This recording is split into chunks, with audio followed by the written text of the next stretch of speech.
Travis Wayne Goodsell. I served my LDS mission because I served another mission, so I have to think if I have to define which mission I'm referring to. My 19-year-old mission, because I'm that old, to New York, New York. And after 3 months of sending home 3 missionaries, I then got transferred by the new mission president, Priel Koford, to Flatbush, Brooklyn.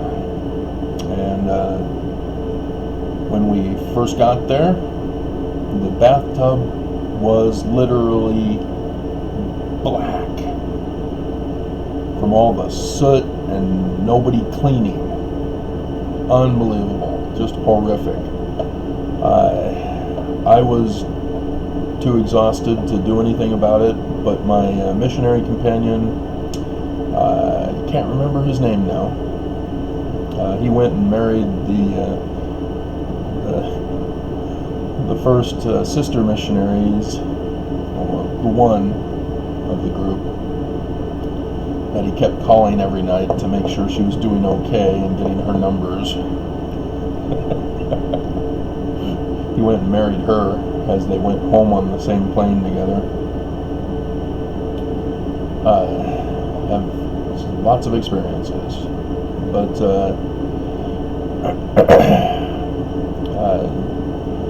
I was with a split companion missionary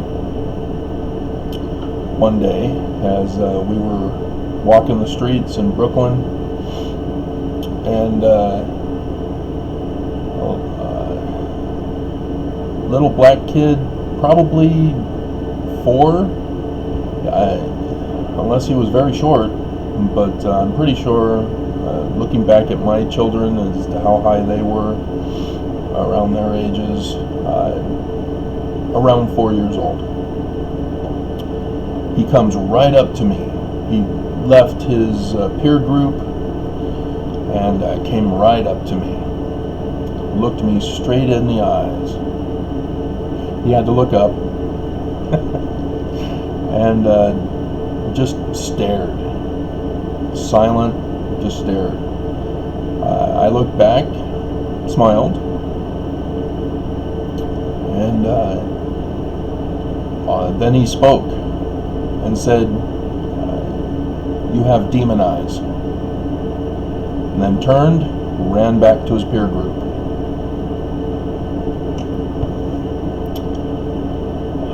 I knew better than to blame the kid for his racist hatred.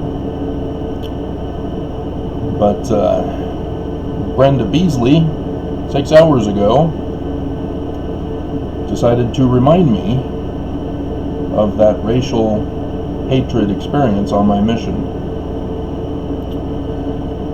She says, "When I look at your eyes, you have a demon in you." So yeah, YouTube gives me choices as to whether I report her for abuse and get her banned from YouTube, or delete her from my channel, as I would have to wait for YouTube to investigate and determine whether, when I look into your eyes, you have a demon in you, is considered legitimate for a takedown. So she's banned. I do hold everything for review, but bye. Oh, are you kidding me? You're holding it for review? Excuse me a moment while I send feedback.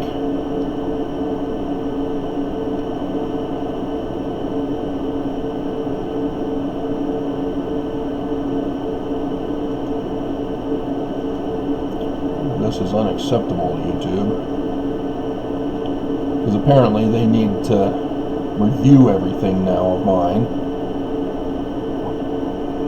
which is their form of hatred.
Brenda told me I have demon eyes, but YouTube does not have an isolated abuse selection, which would immediately take down her comment.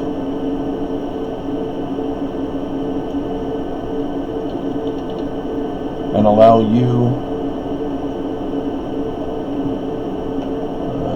YouTube,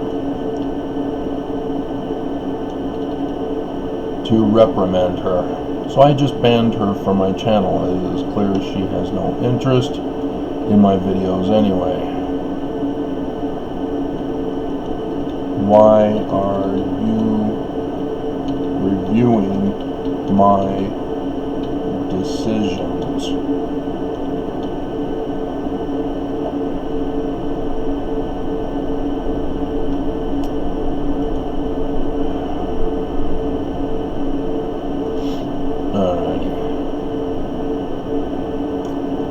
So, numbers are low, which means YouTube is also shadow banning me again. Because there should have been a number of breakouts.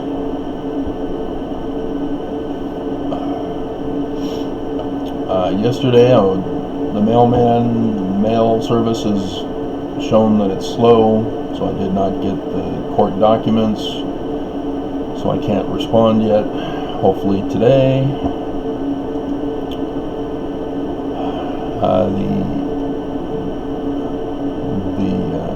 The Mormon who stole my video used it as his own and is getting Mormons proclaiming false doctrine, of which I'm having to battle with. That one person is not responding. I had another Mormon attack me. She made the mistake of starting off with, "I don't know what's going on." So I used that against her in a court of law. Not in a court of law, but oh man. Why the hatred, Mormons? Why the hatred? It's the end of the world, guys. Don't you recognize it? Don't you recognize you need to all stand together and unite against the forces of darkness that is the church? So how do you identify the great and abominable church? From 1 Nephi chapter 13 verses 5 through 6, of which I put in another video yesterday, of which I had to, the woman said, "I don't know what's going on." It was this video. And so apparently she doesn't know that she needs to even look for the great and abominable church, which is going to attack and murder Mormons. And so it becomes necessary then to help protect Mormons from this great and abominable church.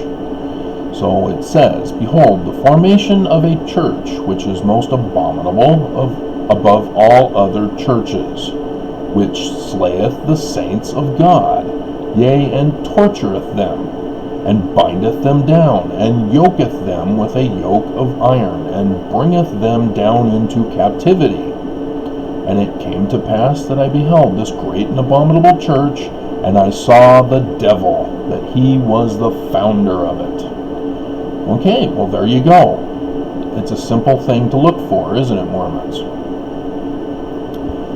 I'm coming back to help Mormons understand the Great and Abominable Church. After I did the video that I'm not going to talk to Mormons anymore, I'm talking to you Mormons right now. This is how you identify the church of the Great and Abominable One, the devil. So the devil, he's the founder of it. What will the devil have to show that it's the church of the devil?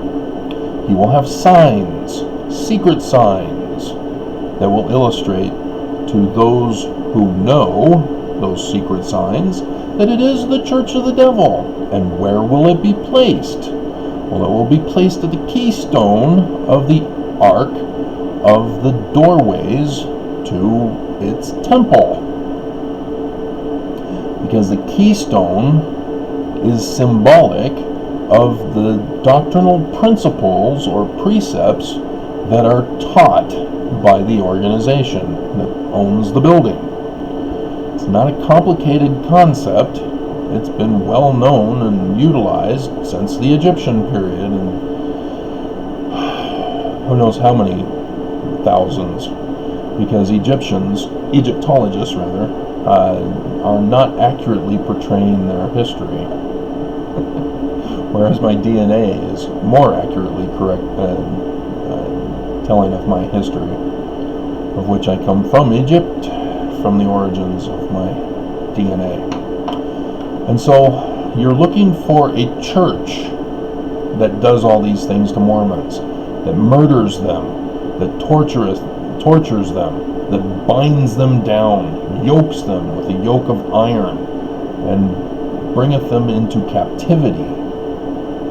What church does this? Well, all the commentaries in Mormon manuals do not speak of a church. Bruce R. McConkie did.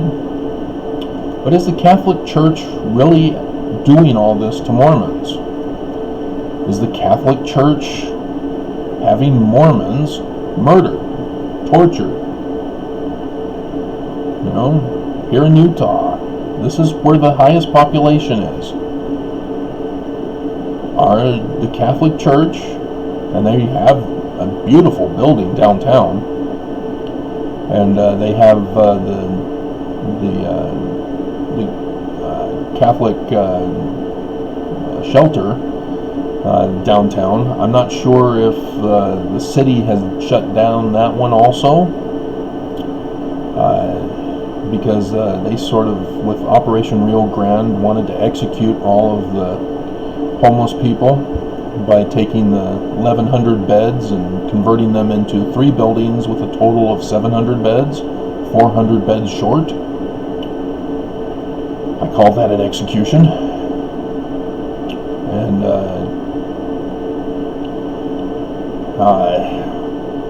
is the Catholic Church that mean and abusive to Mormons here in Utah? The answer is no. It's not the Catholic Church. Sorry, Bruce, you're wrong.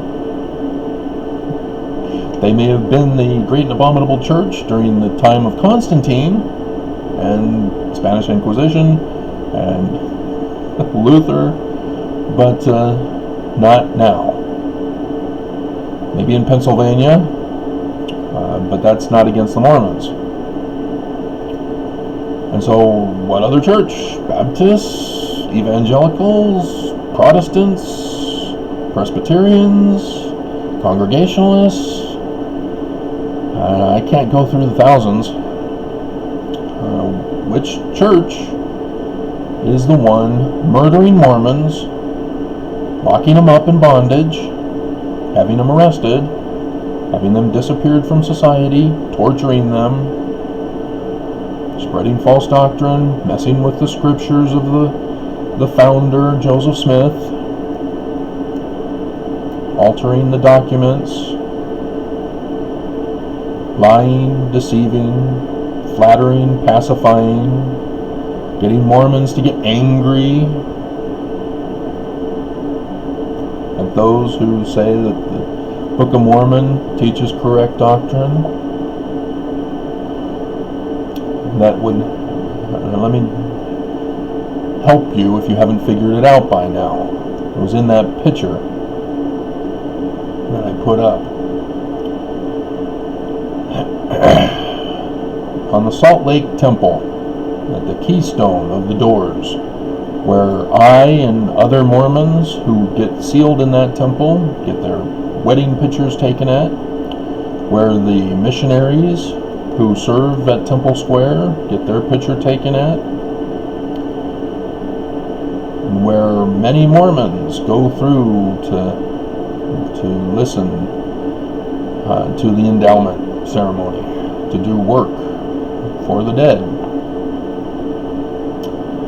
And we hear about, before your time, where I was supposed to assassinate myself, commit suicide if I were to violate the covenants, the secret covenants of the temple. Because Helaman, chapter 6, verse 22, talks about this Gadianton band also being a religious entity. They believe in a deity. Helaman, chapter 6.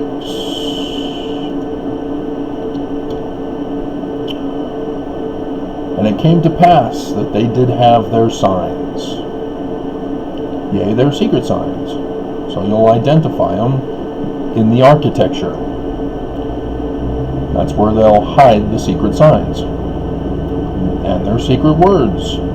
And this, that they might distinguish a brother. You know, is there certain words that Mormons will use in an interview to get a job? Sure there is. The whistleblower, for example, for the Ensign Peak Associates, where he exposed the $100 billion in tithing. You know, he knew secret words. He was Mormon. You talk the Mormon talk. Those are the secret words. It's not complicated. It's in the culture. It's in the traditions. And that way Mormons understand each other. So when an outsider doesn't know the Mormon lingo, that Mormons can identify such a person. Oh, you're not Mormon. You don't understand. That's exactly why. And they won't go into the interview being able to say the secret words and to identify themselves as Mormon so that they can automatically get the job over somebody who's not Mormon. And this, that they might distinguish a brother who had entered into the covenant. So there's secret covenants as well. And the covenants are that you are to not criticize the brethren. That you are to remain loyal. That all that you possess goes to the church of this great and abominable church.